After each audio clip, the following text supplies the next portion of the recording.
En el siguiente video vamos a hablar un poco de Jano, que es el dios de la mitología romana, donde ocupaba un lugar prominente. Presidía al comienzo de todas las cosas y era siempre invocado al iniciarse cualquier empresa antes que al mismísimo Júpiter. El culto de Jano suplía en los pueblos itálicos a la poesía cosmogónica y teogónica de otras religiones. El rey Numa fue quien lo introdujo en Roma, donde en los primeros tiempos era el mismo rey quien hacía a Jano los sacrificios prescritos. Jano, el dios de los dioses como lo llamaban los cantos salianos, al que se invocaba con diversos sobrenombres, no era solamente, como creyó Cicerón y después de él otros, un simple dios de las puertas, de las entradas y de las salidas, ni tampoco una imagen del movimiento eterno de los cielos o del caos primitivo, como también lo ha pretendido. Era, como dice Nigidus Figulus entre los antiguos y Budman entre los modernos, la misma cosa que Dianus, masculino de Jana o Diana, la luna. Su nombre se deriva de Dius y Dium en el sentido de sereno y puro. Por consiguiente, Jano era, como dice Preller, un antiguo dios itálico del sol, que vino a ser un dios del principio y cuyo culto se desenvolvió hasta lo infinito, pero de una manera orgánica y seguida. El dios del sol es el portero del cielo y de la luz celeste. Por la mañana abre la puerta y por la noche la cierra. Esto explica que Jano se le representara primitivamente con dos cabezas, pues era el portero de la salida y de la puesta del sol. La imagen más antigua que había en Roma, de Janus Geminus, fue establecida por Numa en los límites del foro y tenía una de las cabezas vueltas hacia levante y otra hacia el poniente. Observa oportunamente Preller que no hay que figurar este cargo de portero celeste como una necesidad puramente mecánica, pues la fuerza dinámica y creadora era uno de los atributos más importantes de Jano, como dios del sol. Y de aquí que todas las mañanas se le invoca bajo el nombre de Matutinus Pater, que le estuviera consagrado el día de las calendas de cada mes, que un mes entero estuviera bajo su guarda, el de enero, que se llama Januarius, sin duda porque este mes, como comienza después de los días más cortos, era mejor que ningún otro para dar principio al año nuevo. Además de Jano, traían origen los manantiales, los ríos y todas las corrientes de agua, la cual explica que en algunas leyendas locales figure como marido de Juturna, diosa de los manantiales, y como padre de Fontus. En cierta ocasión rechazó de Roma a unos enemigos que le sitiaban, haciendo brotar de la tierra, cerca de la puerta que le estaba consagrada, un torrente de agua hirviendo. Dionisio de Alicancio refiere una antigua leyenda en el que Enea y sus compañeros, en ocasiones que eran víctimas de una sed horrible, vieron de pronto brotar del suelo dos abundantes manantiales. Esta agua, bienhechora, fue consagrada al dios del sol, y Eneas, en su reconocimiento, le hizo levantar dos altares en aquel lugar. Jano estuvo también considerado como el creador de la vida orgánica, como el dios que presidía la generación de los hombres. En este sentido se le ve invocándolas indigentamenta, bajo el nombre de Concibius. Algunas familias patricias le adoran como el Genius a título de padre de la raza. Los salianos le invocaban como creador, llamándole el dios de los dioses, el más antiguo de los dioses, el dios de todo principio, por donde Jano resulta un demiurgo del universo.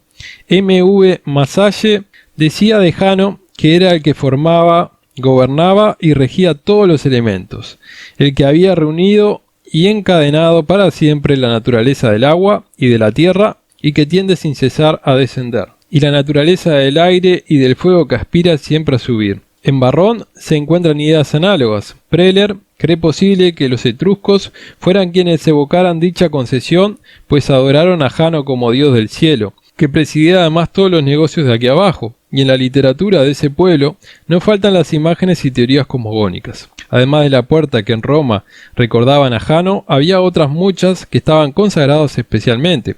Tales eran la de los mercados, las de las calles populosas y las que había en algunas encrucijadas. Se elevaron a Jano templos pequeños de 4 puertas, entre los cuales el más antiguo e importante era el de Janus Geminus, que estaba en el foro. Llevaba el sobrenombre de Quirino y tenía el carácter de dios de la guerra. Por el historiador Pisón tenemos noticias de una ley de Numa que ordenaba tener abierto aquel asilo. El origen de esta tradición es muy oscuro, pues los antiguos no estaban de acuerdo respecto a ella.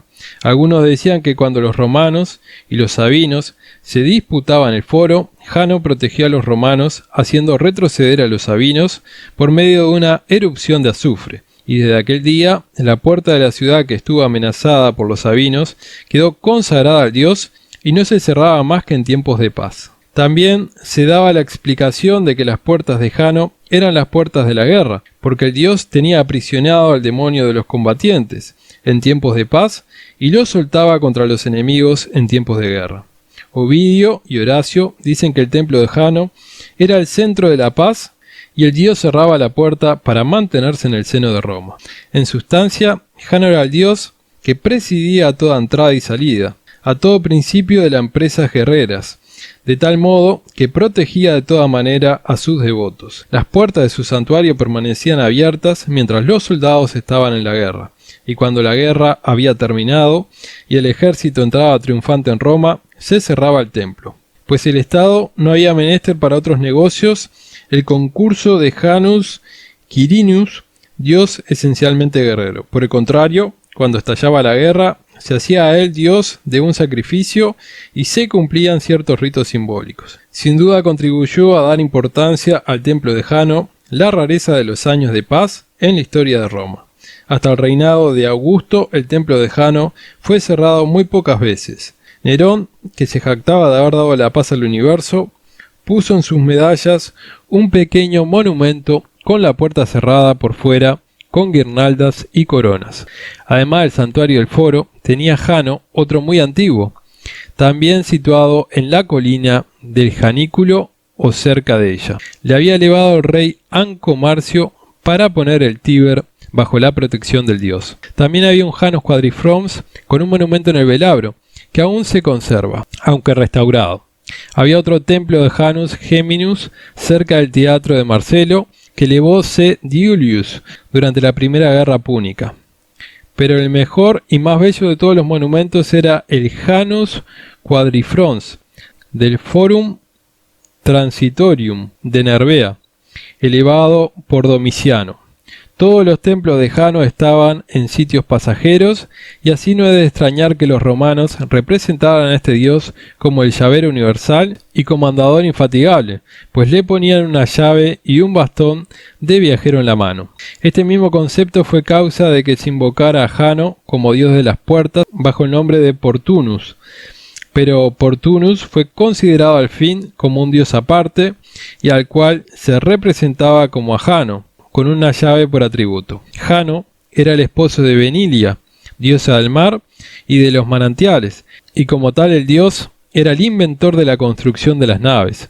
En este sentido se explica la cabeza de Jano y la nave que aparece en el haz romano, aunque también se han interpretado como un recuerdo de la nave en que Saturno condujo a Jano. Las fiestas de Jano se celebran el día 1 de cada mes. Al efecto le estaban consagrados 12 altares. El sacrificio consistía en una torta llamada janual. El 1 de enero se le honraba con una fiesta más solemne que la de los demás meses, y el día 9 del mismo se le tributaba un sacrificio llamado en los antiguos calendarios romanos agonía o agonalia. En cuanto a las representaciones de Jano, la más frecuente y típica es la famosa cabeza de 2 caras. No se sabe si esta imagen es una invención puramente itálica o si los romanos la tomaron de los etruscos y esto de los griegos.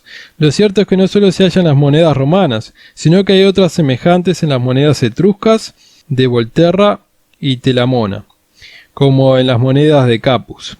Ateneo afirma que numerosas ciudades de Grecia, Italia y Sicilia ponían en sus monedas una cabeza de Jano.